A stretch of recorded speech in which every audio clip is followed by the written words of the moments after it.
Hoje a igreja celebra essa grande festa da manifestação de Deus fazendo-se um de nós. Quanta graça e quanta bênção o Pai proporciona para os seus eleitos. E como os profetas anunciaram, assim se cumpriu. O Pai é justo e, cumprindo aquilo que prometeu, enviou a nós o seu Filho para nos salvar, nos redimir do pecado. E nós devemos sempre buscar essa redenção, provocando em nós conversão instante a instante, dia após dia. E quando então o profeta já anunciou aquele convite ao povo de Israel a reavivar a chama da fé, acende as luzes, porque a luz verdadeira veio até, mas aqueles preferiram as trevas do que a luz. 2000 anos de cristianismo, as trevas estão tomando espaço na face da terra. Não as trevas da noite, mas as trevas da indiferença, do abandono da palavra de Deus, do desprezo do sagrado. Aquele convite dirigido a Jerusalém, hoje dirigido a todos os povos, mas de modo especial a nós que trazemos essa luz de Cristo dentro de nós. Reavivar essa luz. Quando fala Jerusalém daqueles tempos, hoje a Jerusalém é a comunidade igreja. É preciso de nós provocarmos em nós e reacender a chama da fé, para então, com uma fé de convicção, repudiar aquilo que é trevas, que é o pecado, e conquistar essa libertação de uma vida nova, proporcionada nessa graça de Deus. E esta luz nós a recebemos no dia do nosso batismo. É um dia dos mais importantíssimos da nossa vida, porque no dia do nosso batismo é que tudo transformou. No dia do nosso batismo é que nós nascemos para Deus, antes filhos da carne somente. E filhos da carne somente não tinha nada mais além para esperar. Mas no dia do nosso batismo nós tornamos eterno naquele que é eterno. E aquele que é eterno nos fez eterno. Filhos e filhas de Deus, a vida para a eternidade. Naquele dia começou a ressurreição em nossa vida. E nós somos convidados, então, a lapidar dia após dia a nossa purificação de mente e coração. Crescendo sempre em santidade. Muitos dizem, eu agora encontrei Jesus, eu sou salvo. Encontrar é uma coisa, e segui-lo é outra coisa. Ouvir a palavra de Deus é uma coisa, e praticar essa palavra tem outra dimensão. Encontrar Jesus é comprometer em seguir as suas pegadas. Quando ele chama os apóstolos, e chamou tantos outros, assim diz, segue-me. Segue-me é o convite que ele está fazendo a cada um de nós. E como eu vou seguir Jesus? Praticando o seu ensinamento. Vivendo como ele viveu, devemos esforçar em ter uma vida de simplicidade e humildade.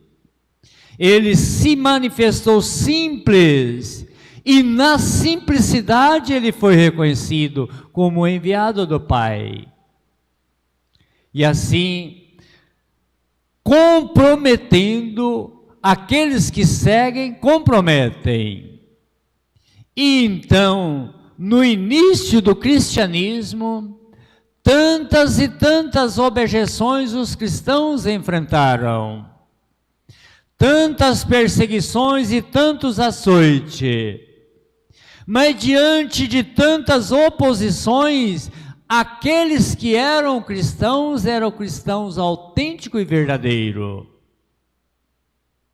Um grande mal entrou na igreja no ano 330, Edito de Milão, quando o imperador Constantino decretou a religião cristã como a oficial do império.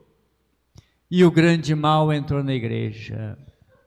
Porque até então essa igreja era perseguida, mas era cristão autêntico e verdadeiro, e o testemunho era dado com amor e ardor.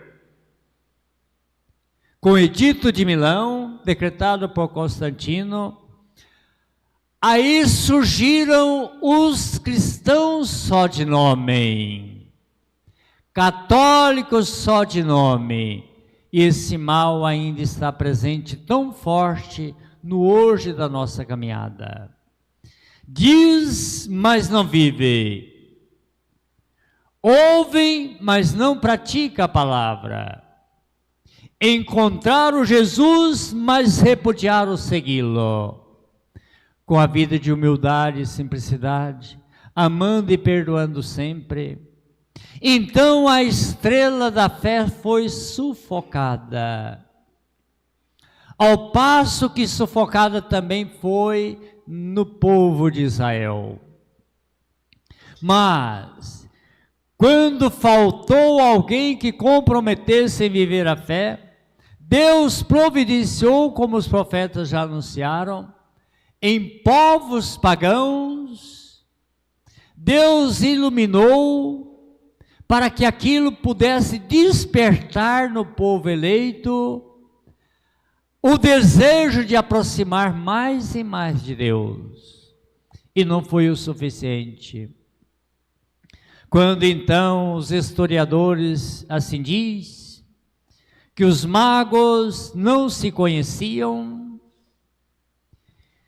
mas eram grandes estudiosos, e eles conheciam a cultura, o costume e as escrituras sagradas do povo de Israel. E conforme as escrituras, eles também ali ficaram de sentinela.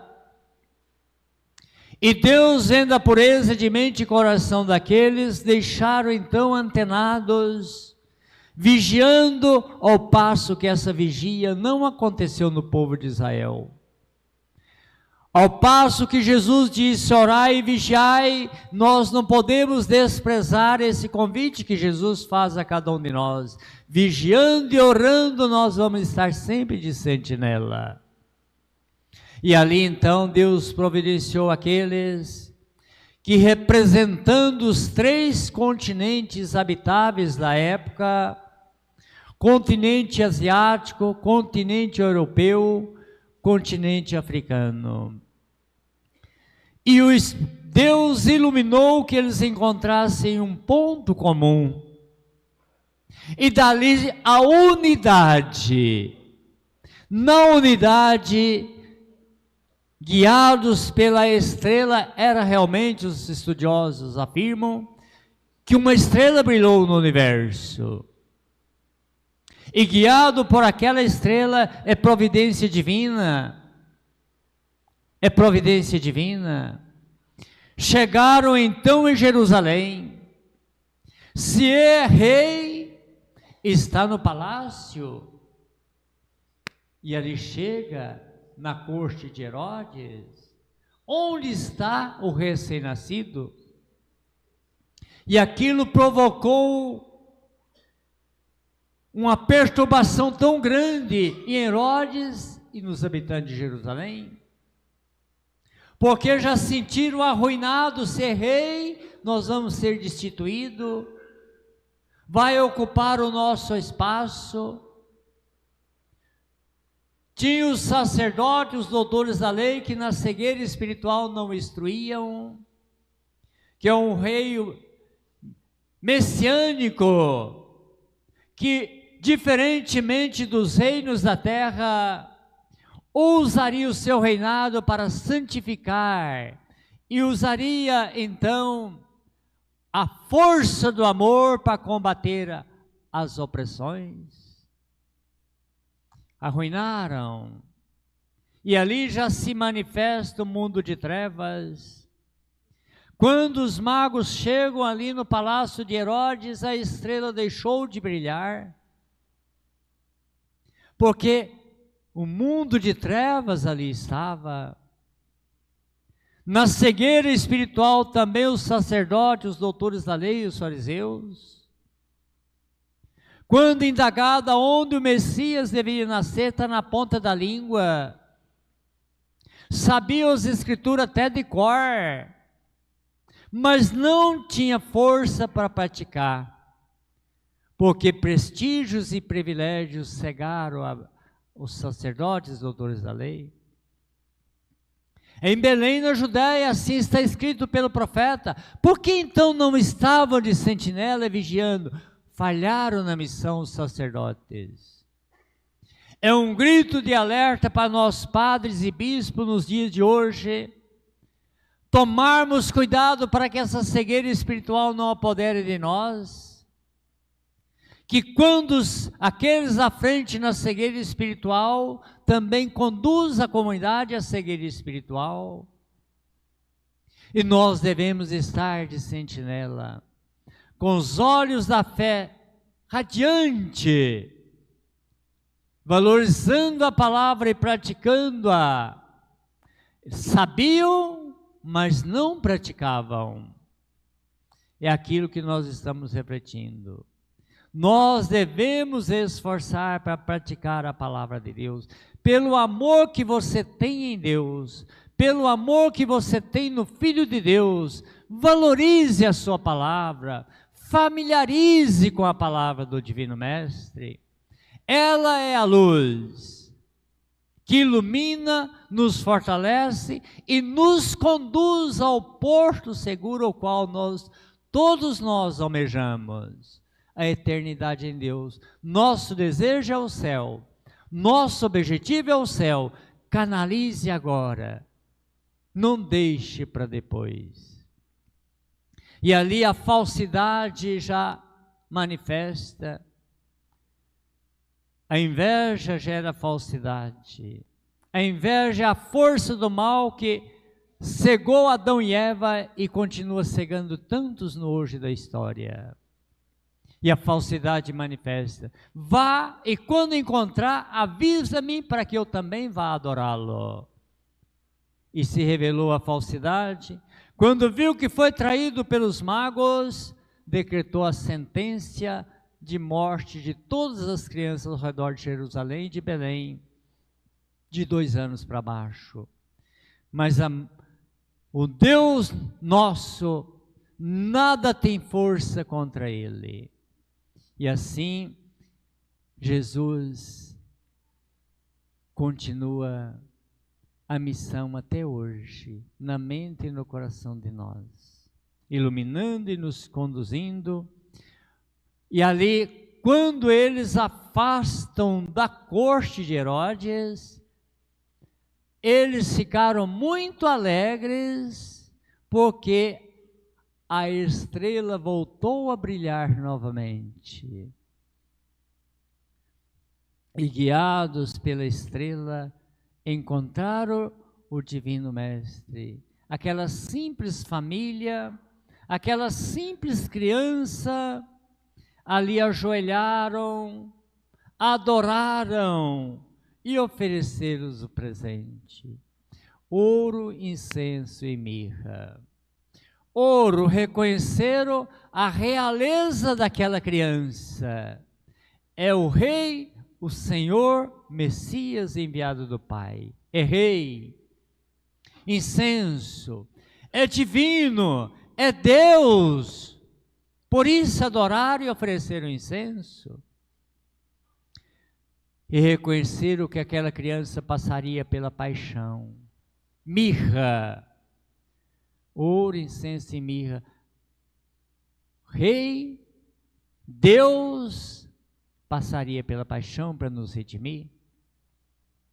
Avisados em sonhos, não volte a Herodes, mas siga por outro caminho.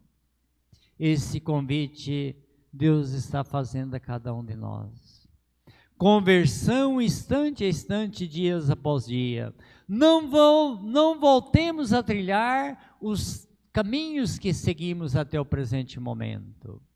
Vamos seguir por outros caminhos, o caminho da santidade, porque até então teve coisas boas, mas teve falhas.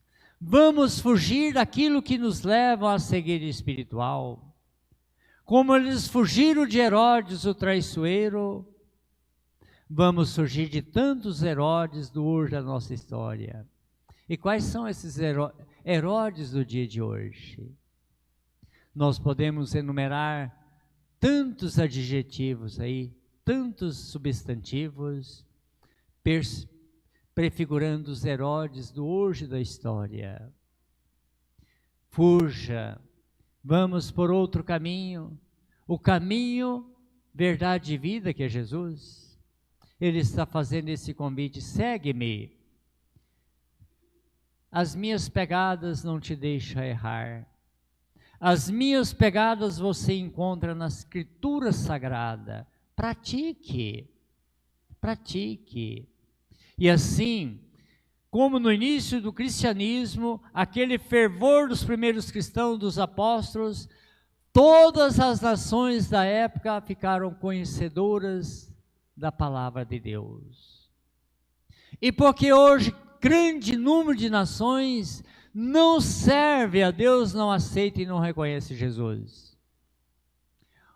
Aquilo que é fruto do ensinamento humano é valorizado, é o Deus Maomé, é isso, é mais aquilo, e mais aquilo, e mais aquilo. É o budismo, é o islamismo, é o hinduísmo e segue. Por quê? Porque cristãos vivem mal a fé. Se os cristãos fossem autênticos e fervorosos no anúncio, no testemunho, no modo de viver, todas as nações serviriam a Deus. E ali Deus seria adorado e glorificado. E porque tantos, se apenas 25% da humanidade é cristã? Porque 75% predomina? Porque cristãos vivem mal a sua fé, não dá testemunho da sua fé, não anuncia, não tem convicção, por isso não tem testemunho. Quando nós temos convicção, nós testemunhamos aquilo que convictos somos. Cheio de convicção daquele momento de ao encontro com Jesus, Paulo então até escreve aos Efésios, levando aquela mensagem de esperança: essa graça eu trago para vocês. Por revelação eu fui atraído por esse que eu perseguia. Me fez um novo homem e agora ele me deu a graça de ser o evangelizador dos pagãos. Vocês são admitidos à mesma graça. Todos aqueles que abrem a mente, aceitam e comprometem, se torna discípulo e missionário daquele que está vivo e ressuscitado, Jesus Cristo. E assim os cristãos, os pagãos se alegraram. Essa alegria não pode ficar distante de nós. Esse Deus que se fez um de nós e se compadece de cada um de nós, mas espera de cada um de nós um compromisso de correspondência, desse mesmo amor. Adorá-lo de mente, coração e entendimento, e não deixar que nada nesse mundo sufoque esse Deus na nossa mente e no nosso coração. Vamos, como os magos, manifestar, testemunhar, anunciar: Cristo vive ressuscitado. Como também Paulo, com essa convicção, transformaremos as famílias, a nossa comunidade, tudo que está à nossa volta. Louvado seja nosso Senhor Jesus Cristo.